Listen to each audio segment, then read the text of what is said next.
Bismillahirrahmanirrahim. Assalamualaikum warahmatullahi wabarakatuh. Alhamdulillahi ala ihsanih wa syukru lahu ala taufiqihi wa amtinanih. Ashhadu an la ilaha illallah ta'ziman li sya'nihi wa ashhadu anna Muhammadan abduhu wa rasuluhu da'i ila ridwanih. Allahumma salli wa sallim ala nabiyyina Muhammadin wa ala alihi wa sahbihi wa ikhwanih. Allahumma 'allimna ma yanfa'una wanfa'na bima 'allamtana wa zidna 'ilma wa 'amala. Allahumma inna nas'aluka 'ilman nafi'an wa rizqan tayyiban wa 'amalan mutaqabbala. Allahumma la sahla illa ma ja'altahu sahla wa anta taj'al hazna idza syi'ta sahla, amma ba'du. Kaum muslimin dan muslimah, ikhwan dan akhwat, ahibbai talabah, anak-anak ustaz, siswa-siswa SMA DIPS, ya SMA IT ya, yang dirahmati Allah Subhanahu wa taala. Yang pertama-tama kita memuji dan memuja Allah Subhanahu wa taala karena kita semua bisa hadir di masjid yang kita cinta ini, Masjid Al-Hakim. Ini berkat rahmat dan karunia dari Allah Subhanahu wa taala. Salawat dan salam kita haturkan kepada baginda kita Nabi Muhammad sallallahu alaihi wasallam. Nah, di sini kita masuk ke bab yang baru, babu man tabarraka bi syajaratin aw hajarin wa nahwihima. Bab yang baru ini yang kita akan pelajari pada malam hari ini adalah babu man tabarraka bi syajaratin. Bab barang siapa yang mengharapkan keberkahan dari pepohonan. Au hajarin, atau bebatuan. Wa nahwihima, atau yang sejenisnya. Kaum muslimin dan muslimah yang dirahmati Allah Subhanahu wa taala. Tidak diragukan lagi bahwasannya keberkahan adalah perkara yang dicintai dan juga bahkan selalu untuk dicari-cari. Akan tapi kalau kita lihat sebagian orang berlebih-lebihan di dalam bahkan melampaui batas di dalam mencari keberkahan tersebut.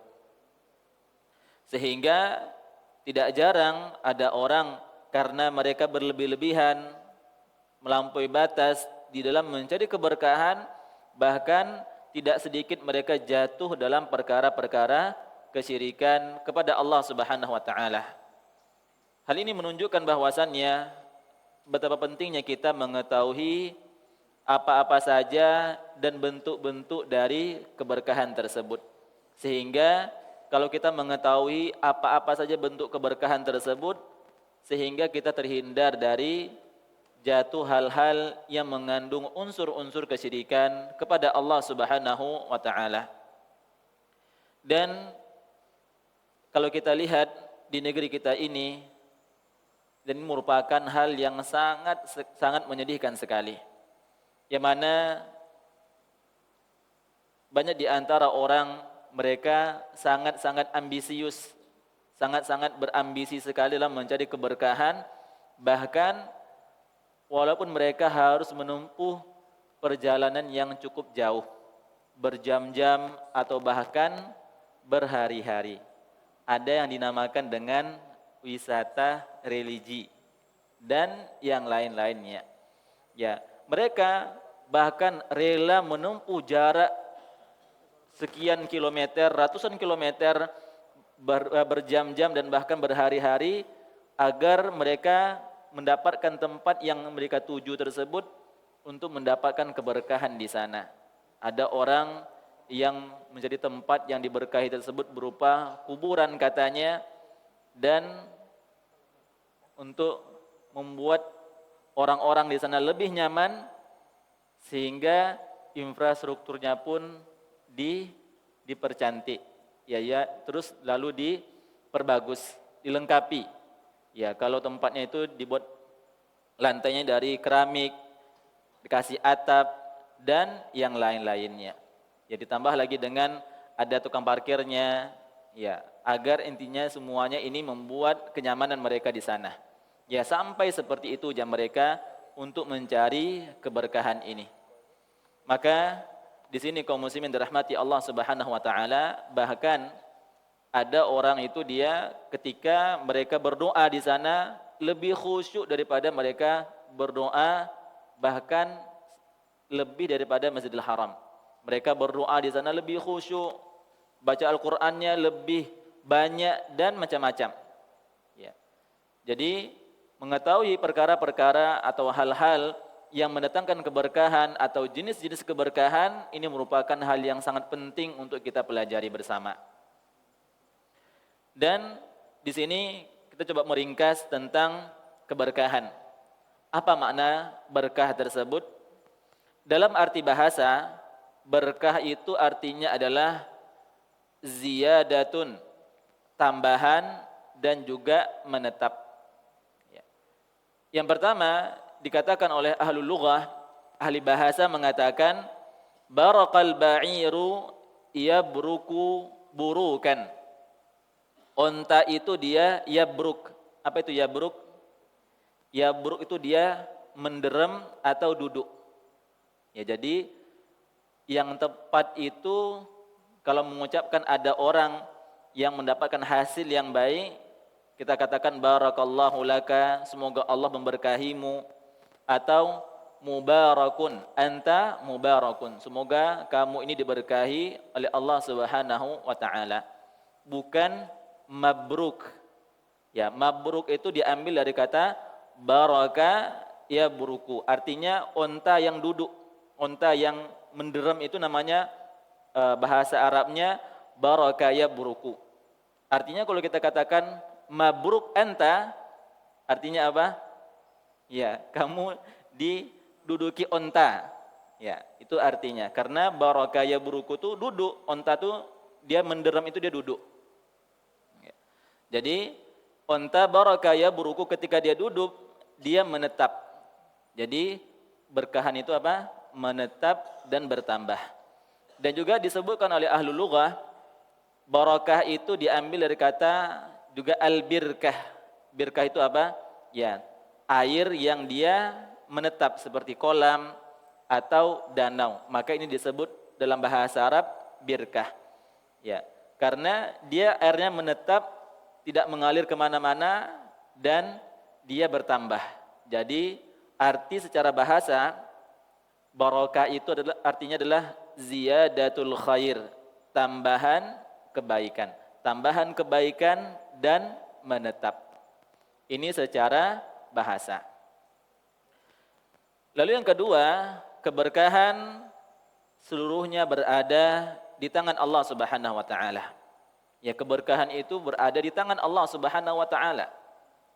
Di antaranya firman Allah Subhanahu wa taala, Allah Subhanahu wa taala berfirman, "Biyadikal khair innaka ala kulli syai'in qadir."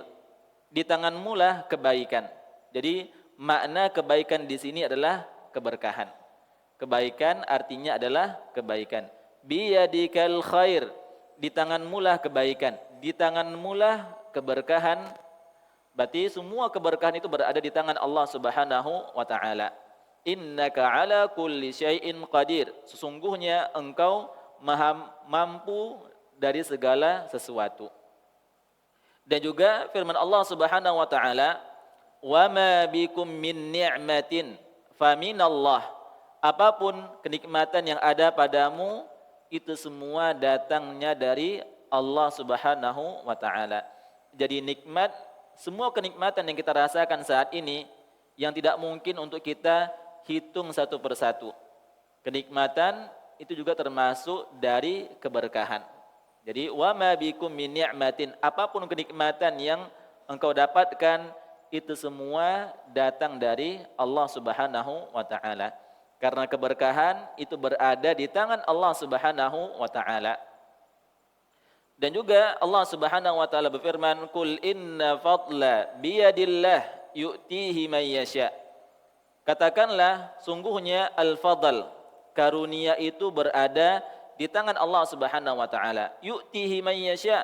Allah Subhanahu wa taala memberikan karunia keutamaan tersebut kepada orang-orang yang Allah Subhanahu wa taala kehendaki, kepada siapa saja yang dikehendaki oleh Allah Subhanahu wa taala. Jadi jamaah yang dirahmati Allah Subhanahu wa taala, yang kedua kita harus ingat dan harus tahu bahwasannya keberkahan itu berada di tangan Allah Subhanahu wa taala.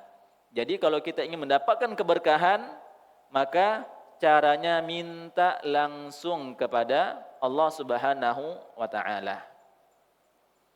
Lalu yang ketiga, berkaitan dengan keberkahan, Allah Subhanahu wa taala memberikan keberkahan kepada sebagian makhluk-makhluknya. Allah Subhanahu wa taala berfirman, "Wa rabbuka yakhluqu ma yasha' wa yakhtar." Dan Rabbmu menciptakan segala sesuatu yang Dia kehendaki, dan Rabbmu juga lah yang memilihnya. Jadi jamaah yang dirahmati Allah Subhanahu wa taala, ada sebagian makhluk-makhluk ciptaan-ciptaan Allah Subhanahu wa taala yang Allah Subhanahu wa taala berikan keberkahan kepada ciptaan-ciptaan tersebut. Apa contohnya? Di antaranya adalah Allah Subhanahu wa taala memberikan keberkahan kepada para nabi.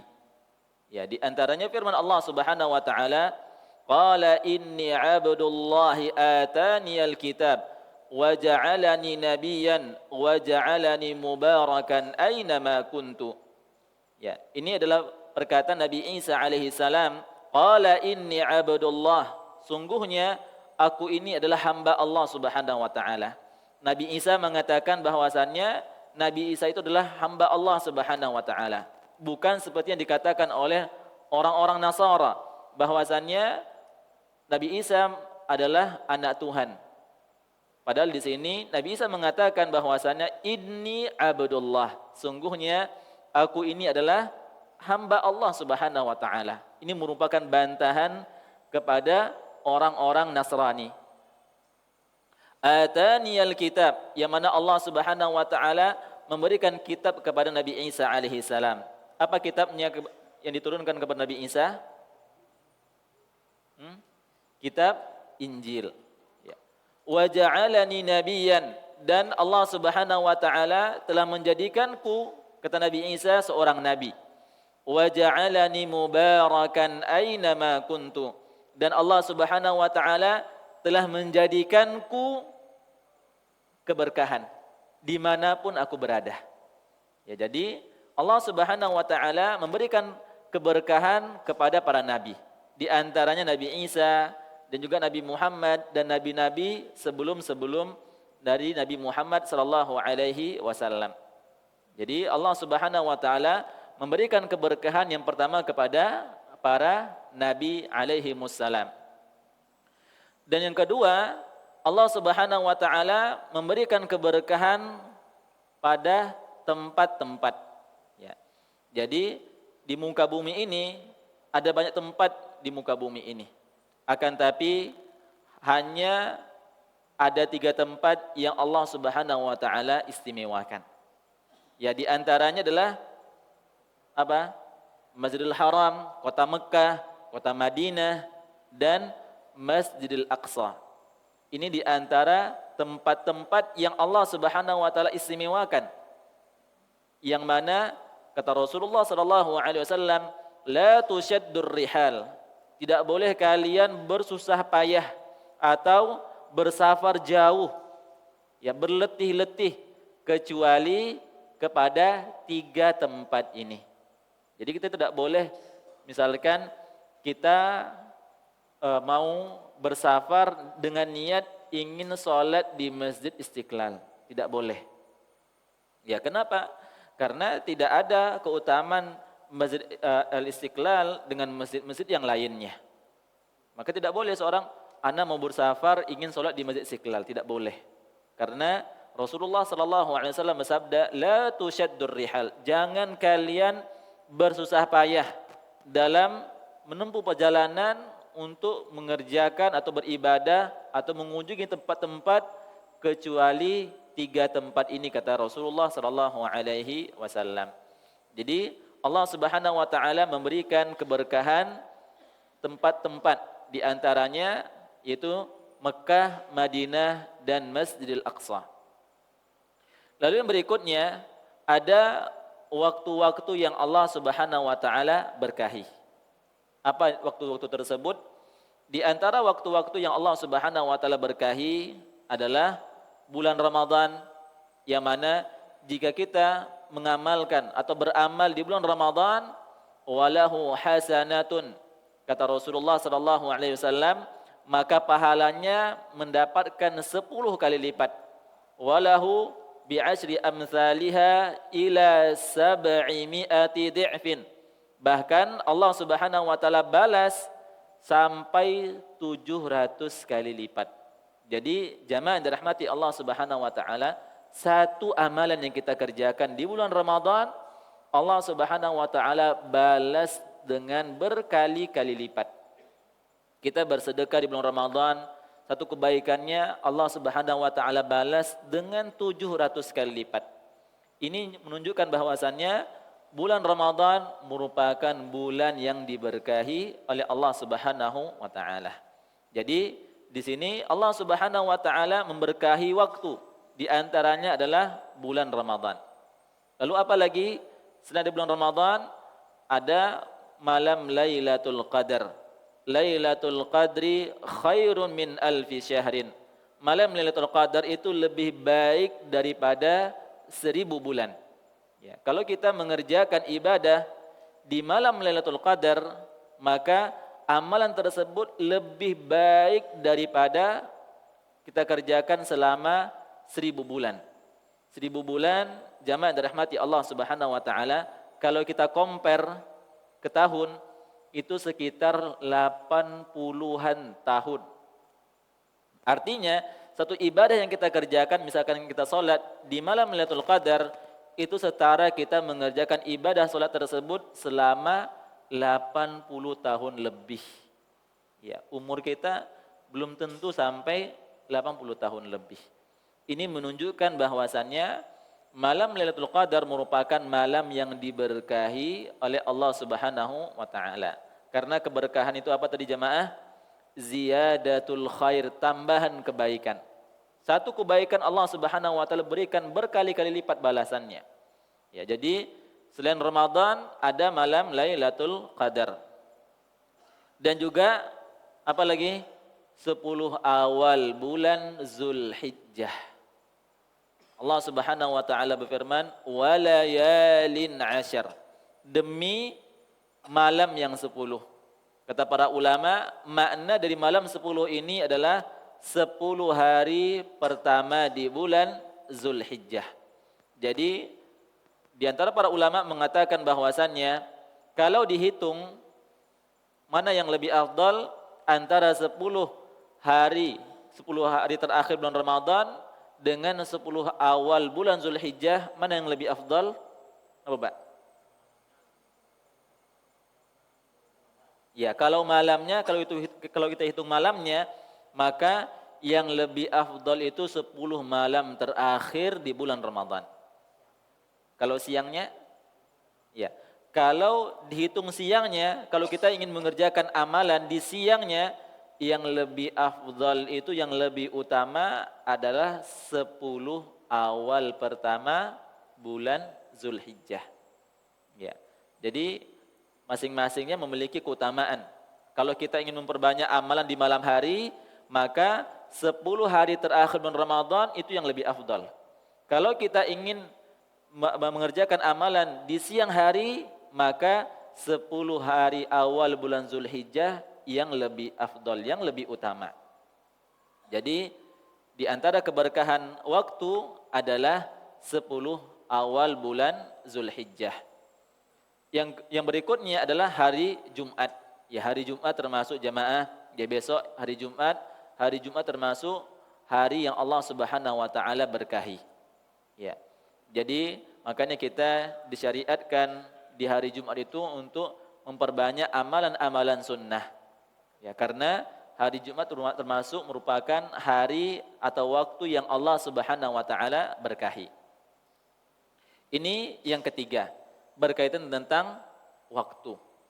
Ada lagi Allah Subhanahu wa taala memberikan keberkahan kepada benda-benda. Ya, tadi nabi, lalu yang kedua apa lagi tadi, Pak? Tempat, yang ketiga waktu, yang keempat benda-benda. Apa benda-benda tersebut? Di antaranya adalah hujan. Air hujan tersebut termasuk benda yang Allah Subhanahu wa taala berkahi. Allah Subhanahu wa taala berfirman, "Wa nazzalna minas samaa'i maa'an mubarakan." Dan sungguh kami telah menurunkan hujan dari langit mubarakan yang diberkahi oleh Allah Subhanahu wa taala. Fa ambatna bihi jannatin wa habbal hasid. Yang mana dengan air hujan tersebut Allah Subhanahu wa taala menumbuhkan pepohonan, Allah Subhanahu wa taala menumbuhkan apa? Menumbuhkan biji-bijian. Jadi di antara benda-benda yang Allah Subhanahu wa taala berkahi adalah apa? Adalah air hujan. Makanya kita memohon kepada Allah Subhanahu wa taala, kita disunahkan kalau hujan apa doanya? Allahumma shayyiban nafi'an. Ya Allah, berikanlah kepada kami hujan yang bermanfaat. Ya. Lalu di antara yang lainnya adalah makan sahur, termasuk yang diberkahi oleh Allah Subhanahu wa taala. Rasulullah sallallahu alaihi wasallam bersabda, "Tasahharu fa inna fis sahuri barakah." Kata Rasulullah sallallahu alaihi wasallam, sahurlah kalian karena sungguhnya di dalam kita makan sahur tersebut terdapat keberkahan. Jadi yang kita kejar itu bukan makanannya, akan tapi dengan kita bersahur, apakah dengan cukup dengan air minum saja atau dengan kurma saja, maka itu sudah termasuk sahur, maka itu akan ada keberkahan dari Allah Subhanahu wa taala. Lalu yang berikutnya, di antara zat yang Allah Subhanahu wa taala, benda yang Allah Subhanahu wa taala berkahi adalah kurma. Ya, kurma ajwad apalagi. Yang mana Rasulullah sallallahu alaihi wasallam bersabda, "Man tasabbaha kulla yaumin sab'ata maratin ajwatan lam yadurruhu fi dzalikal yaum summun wala sihrun." Rasulullah sallallahu alaihi wasallam bersabda, "Man tasabbaha," barang siapa yang di pagi hari. Dia apa? Tasabbaha kulla yaumin, setiap harinya dia makan di pagi hari itu kurma ajwa sebanyak 7 butir. Apa kata Rasulullah? Lam yadurruhu fi dzalikal yaum. Maka Allah Subhanahu wa taala akan lindungi dia dari berbagai macam kemudaratan. Termasuk summun, keracunan. Ada orang ngasih racun dengan kita memakan 7 kurma ajwa, maka Allah Subhanahu wa taala akan melindungi kita. Dan juga wala sihrun, dan juga terkena sihir. Jadi kalau kita ingin terlindungi dari sihir, ya, di antaranya adalah dengan cara perbanyak makan kurma ajwa. Karena dalam kurma ajwa terdapat keberkahan yang Allah Subhanahu wa taala berikan. Di antaranya Allah Subhanahu wa taala jauhi dari keracunan dan juga dari terkena sihir. Dan juga di antara benda-benda yang Allah Subhanahu wa taala berkahi yang lainnya adalah air Zam-Zam. Ya. Rasulullah sallallahu alaihi wasallam menyebutkan air Zam-Zam, "Innaha mubarakatun, innaha ta'amun tu'min." Air Zam-Zam itu merupakan air yang diberkahi oleh Allah Subhanahu wa taala. Dan sungguhnya dia adalah makanan yang mengenyangkan. Ternyata air Zam-Zam itu kata Rasulullah makanan yang mengenyangkan. Ya, air tapi dia kenyang. Ya. Pernah suatu ketika Abu Dzar Al-Ghifari radhiyallahu anhu ketika itu menunggu Rasulullah SAW di Mekah. Dan dia dalam kondisi sembunyi ketika itu. Lalu selama 1 bulan yang dia lakukan adalah apa? Tidak ada makanan, dia hanya minum air Zam-Zam selama 1 bulan. Dan ketika Rasulullah SAW bertemu dengan siapa? Abu Dzar Al-Ghifari, Gimana kondisinya? Rasulullah terheran-heran. Ya, badan dia gemuk. Badan dia gemuk disebutkan perutnya berlipat. Artinya apa? Artinya dia gemuk badannya. Lalu kata Rasulullah, apa yang kamu makan? Kata Rasulullah. Tidak ada ya Rasulullah, cuman minum air zam-zam. Makanya Rasulullah mengatakan, innaha mubarakatun, innaha ta'amun tu'min. Sungguhnya air zam-zam itu mubarakah, diberkahi oleh Allah Subhanahu wa taala, merupakan makanan yang mengenyangkan. Ya, jadi kalau mau gemuk, ya banyak-banyak minum air zam-zam. Ya, mungkin ketika umroh, puas-puaskanlah minum air zam-zam. Ya. Karena di sini Rasulullah SAW mengatakan apa? Innaha ta'amun tu'min. Bayangkan Abu Dzar Al-Ghifari 1 bulan tidak makan apa-apa, hanya minum air zam-zam. Ya. Bayangkan cuma minum tapi bisa mengenyangkan, bahkan bisa berlemak badannya. Ya. Ini diantara bentuk keberkahan dari Allah Subhanahu wa taala pada air zam-zam. Dan juga air zam-zam itu apa? Bagi siapa yang berdoa dengannya. Kalau dia berdoa, ya Allah berkahi, dia akan berkah, ya Allah mudahkanlah saya untuk bisa kuliah di Madinah. Ya, semoga Allah Subhanahu wa taala kabulkan. Jadi air zam-zam itu tergantung keinginan orang yang ingin meminumnya. Ya, di antaranya ada salah seorang yang dia ingin sekali masuk Madinah. Jadi di antara hal yang dia usahakan adalah kalau ada orang pulang umrah, yang dia minta adalah air zam-zamnya. Itu apa? Untuk dia berdoa, ya Allah mudahkanlah atau luluskanlah saya lulus di Madinah. Dan Allah kabulkan. Ya, jadi nih yang siswa-siswa SMA yang ingin lanjut kuliah di Madinah, yang ingin lanjut kuliah di Saudi, ya kalau ada orang yang pulang umrah, ya minta air zam-zamnya. Dan sering-seringlah berdoa, dan di antara wasilah, ya di antara cara, ya semoga Allah Subhanahu wa taala mudahkan kita bisa lanjut ke sana. Dan saya berharap ya anak-anak SMA, ya semoga Allah Subhanahu wa taala mudahkan untuk bisa kuliah dan belajar di Madinah atau di Saudi. Karena sekarang ini ada banyak kampus yang di Saudi yang terbuka untuk non-Saudi. Ada 24 kampus di Saudi, itu bisa kita daftar di sana. Silahkan kita pilih. Artinya sekarang ini sudah banyak sekali peluang untuk kita bisa belajar di Saudi. Ya, belajar di Saudi tentu ada apa di antara keutamaannya, ya kita bisa umroh kapan saja, dan bahkan kita juga bisa berhaji. Ya, jatahnya dalam 5 tahun itu 1 kali haji. Jadi kalau kita sudah berada di Saudi, itu kita bisa berhaji. Ya, dalam 5 tahun itu jatahnya cuma sekali. Kecuali kita menjadi petugas haji, itu bisa setiap tahun. Ya, jadi ini di antara kemudahan ya bagi kita yang bisa belajar di Saudi. Jadi yang keempat, Allah Subhanahu wa taala memberikan keberkahan itu kepada benda-benda. Ya, ada air hujan, air zam-zam, dan kurma ajwa, dan minyak zaitun.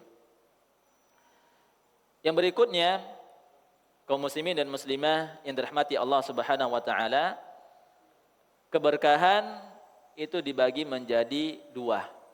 Ya, keberkahan agama dan keberkahan duniawi. Keberkahan agama, ya, keberkahan agama ini sama seperti tadi, yaitu apa? Yang berkaitan tentang agama, berkaitan tentang ukhrawi, seperti Masjidil Haram. Barang siapa yang mengerjakan salat di Masjidil Haram, maka pahala yang didapatkan itu sebanyak 100.000 dibandingkan dia mengerjakan salat di masjid-masjid yang lain. Kalau di Masjid Nabawi, kata Rasulullah SAW, barang siapa yang dia mengerjakan salat di Masjid Nabawi, maka dia mendapatkan 1.000 salat dibandingkan dia mengerjakan salat di masjid-masjid yang lainnya. Artinya, Kalau kita mengerjakan 100.000 sholat di Masjid Al-Hakim, itu baru setara 1 sholat di sana. Kalau kita mengerjakan 1.000 sholat di Masjid Al-Hakim, itu setara 1 sholat di Masjid Nabawi. Kalau Masjid Al-Aqsa berapa? 500. Ya, barang siapa yang mengerjakan sholat di Masjid Al-Aqsa, itu pahalanya sama seperti 500 sholat di masjid-masjid yang lain. Ini keberkahan berkaitan tentang akhirat atau tentang agama. Yang kedua, keberkahan duniawi, diantaranya adalah susu, kurma, dan yang lain-lainnya. Dan di sini kaum muslimin dirahmati Allah Subhanahu wa taala, keberkahan duniawi jika tidak diperuntukkan untuk ketaatan kepada Allah Subhanahu wa taala, maka pada hakikatnya dia bukan keberkahan. Akan tapi dia adalah bencana. Ada orang yang dia makan kurma tapi dia untuk melakukan kemaksiatan, atau ada orang yang minum susu tapi dia niatkan untuk bermaksiat kepada Allah Subhanahu wa taala, maka kenikmatan yang dia dapatkan tersebut bukan keberkahan, akan tetapi merupakan bencana. Dan juga yang kelima, keberkahan tadi, ada keberkahan agama, ada keberkahan dunia. Yang berikutnya adalah keberkahan zat. Ya, ada keberkahan zat, ada keberkahan makna.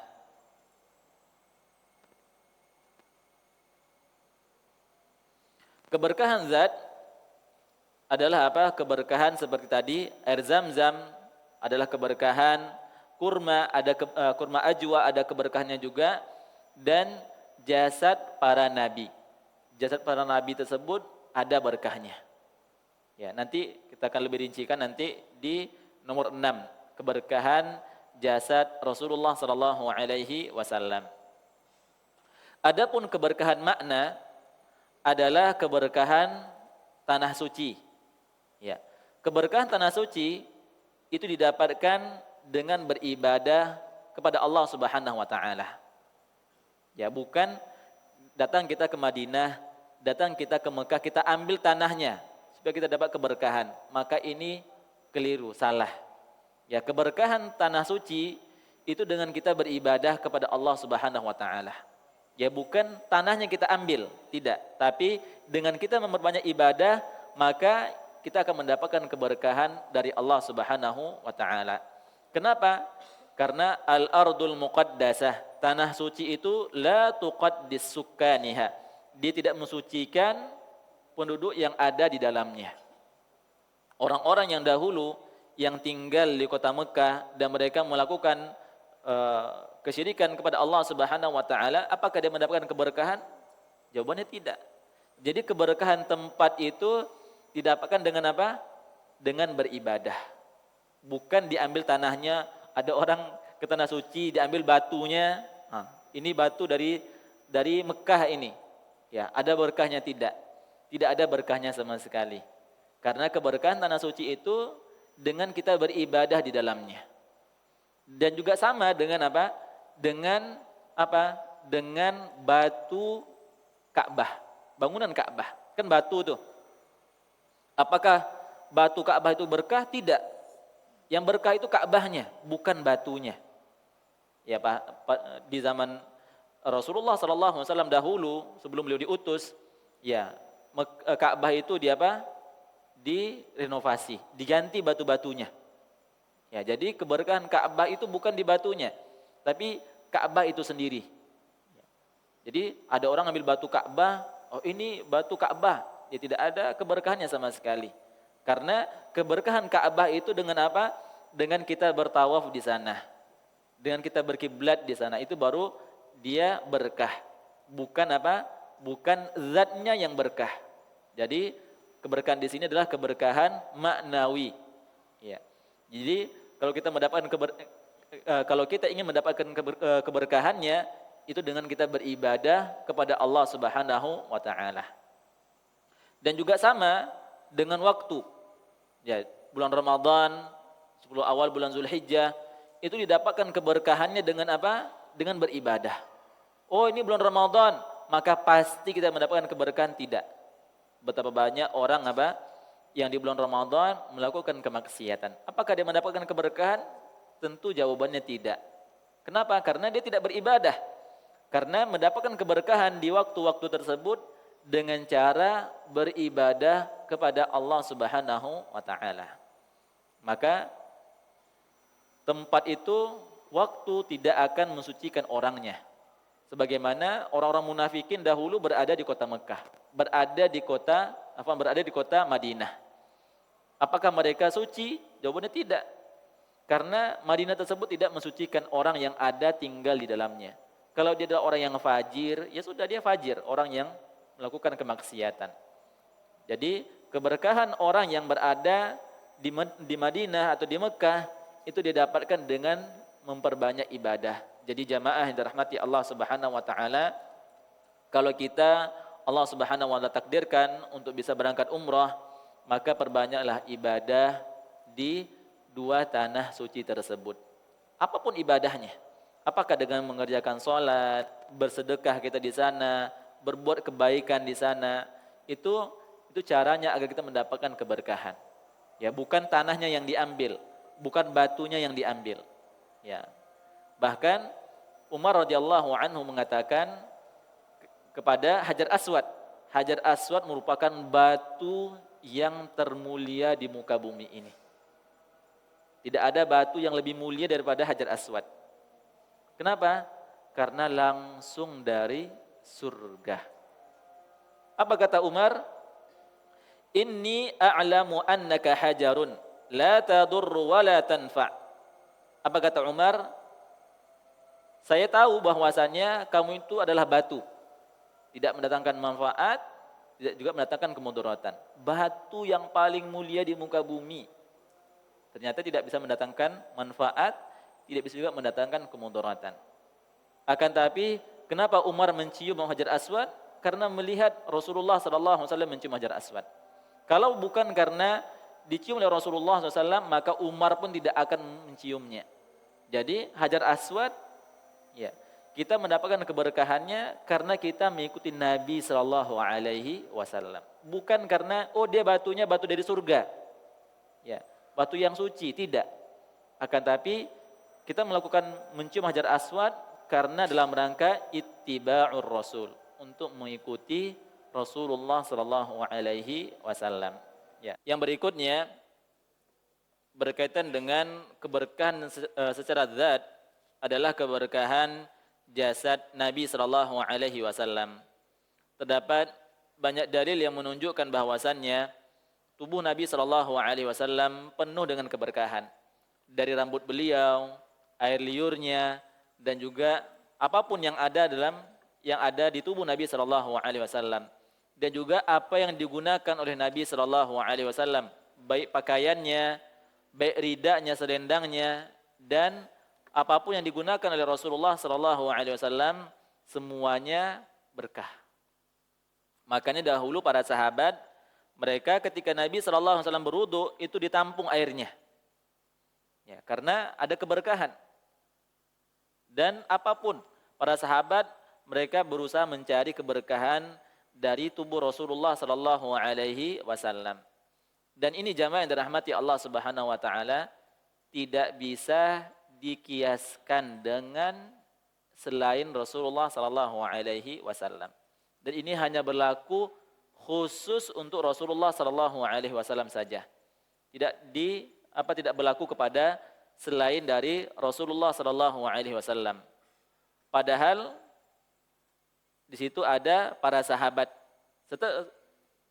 Setelah Rasulullah SAW wafat, yang paling afdal itu siapa?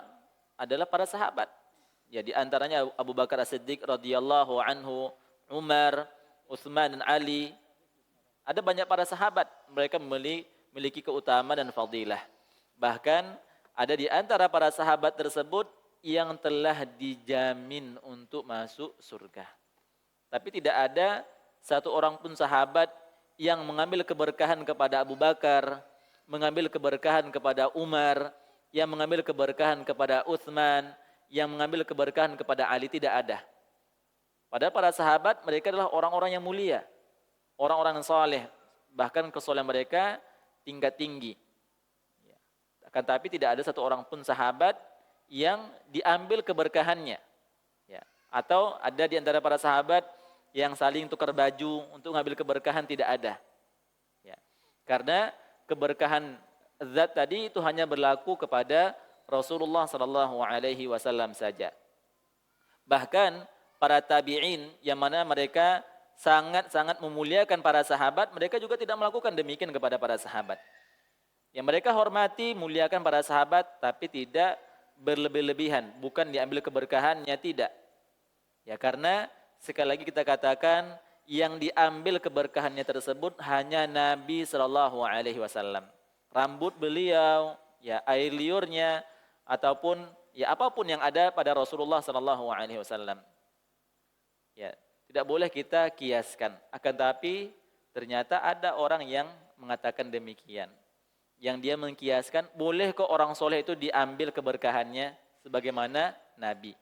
Kalau yang menjadi tolak ukurnya adalah kesolehan, tentu kesolehan para sahabat lebih tinggi daripada kesolehan orang-orang yang ada di zaman sekarang. Karena para sahabat mereka telah dijamin masuk surga dan mereka telah diketahui bagaimana akhirnya.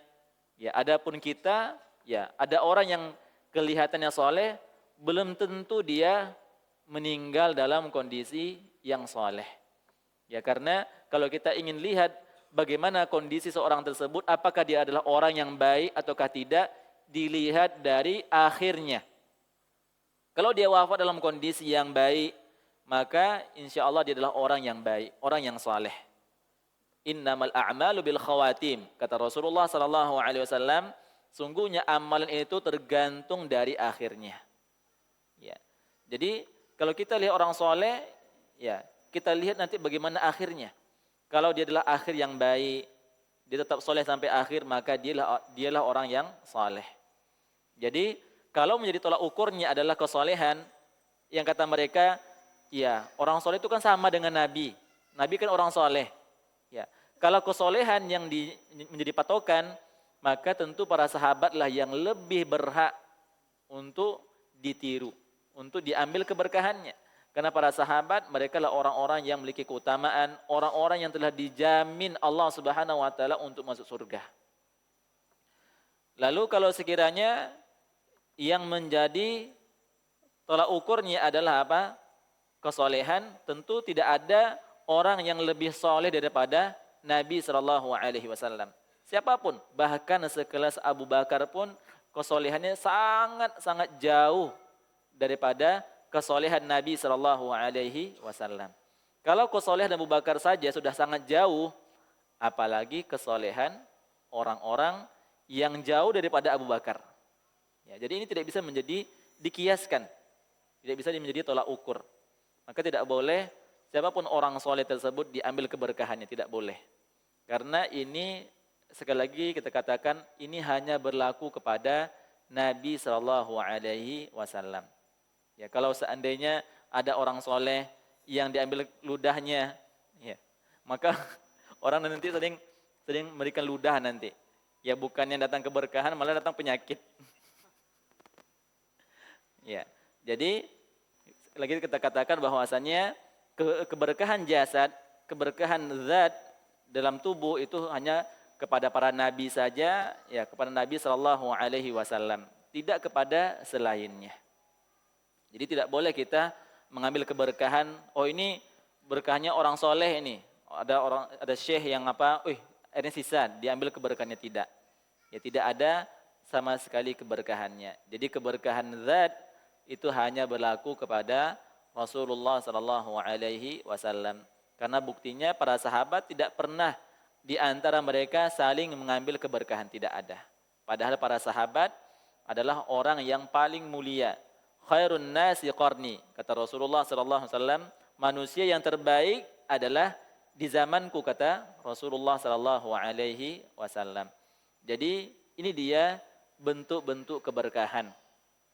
Maka kaum muslimin dirahmati Allah Subhanahu wa taala, ya, setelah kita mengetahui bahwasanya ini yang dikatakan berkah, ini tidak, maka ini membuat kita terhindar dari orang-orang mencari mencari keberkahan, tabarruk dengan cara yang kesyirikan. Jadi selain dari yang kita sebutkan tadi, maka itu besar kemungkinan adalah tabarruk mencari keberkahan yang mengandung kesyirikan kepada Allah Subhanahu wa taala.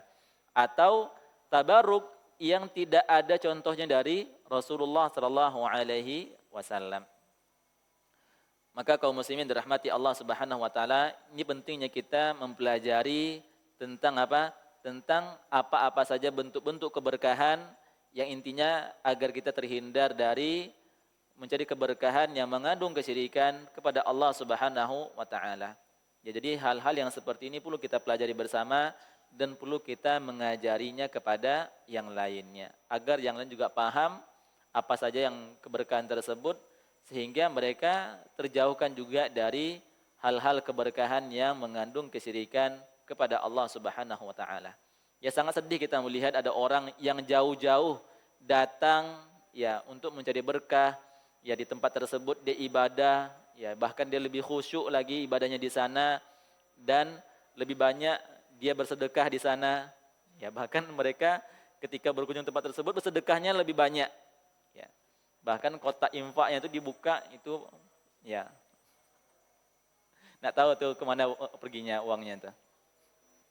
Ya.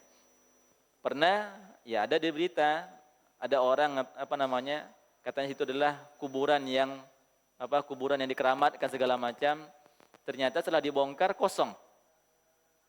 Ya. Ya mungkin untuk membuat laris, oh ini tempatnya keramat, akhirnya dibuat kuburan di sana.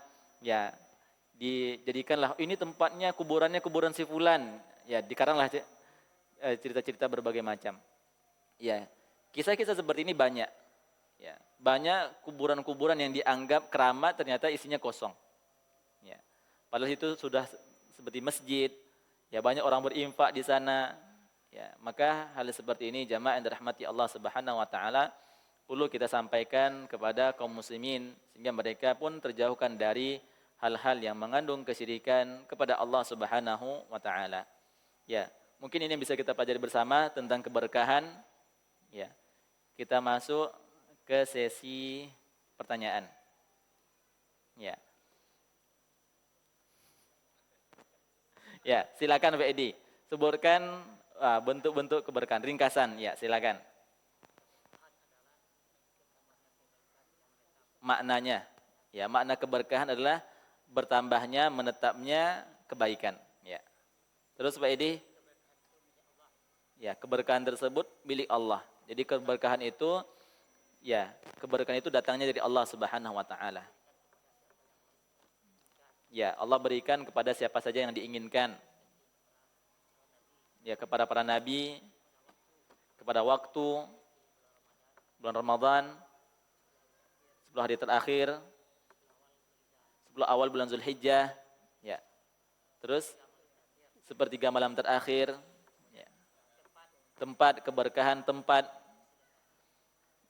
Masjidil Haram dan Masjid Nabawi, Masjid Aqsa, ya. Terus Pak, keberkahan pada benda, kurma, Zam-zam, zaitun, keberkahan pada hujan, keberkahan pada makan sahur. Ya. Terus, ya keberkahan itu ada dua macam bentuknya. Ya, keberkahan ukhrawi dan keberkahan duniawi. Ya. Ya, keberkahan itu ada pada zat, ada keberkahan itu pada makna.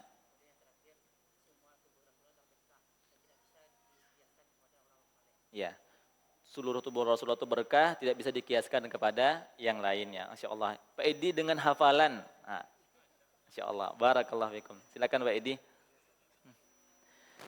Ya. Ya, jamaah yang dirahmati Allah Subhanahu wa taala, ini bisa kita pelajari bersama. Semoga apa yang kita pelajari ini berkah untuk kita semua dan bisa kita amalkan bersama.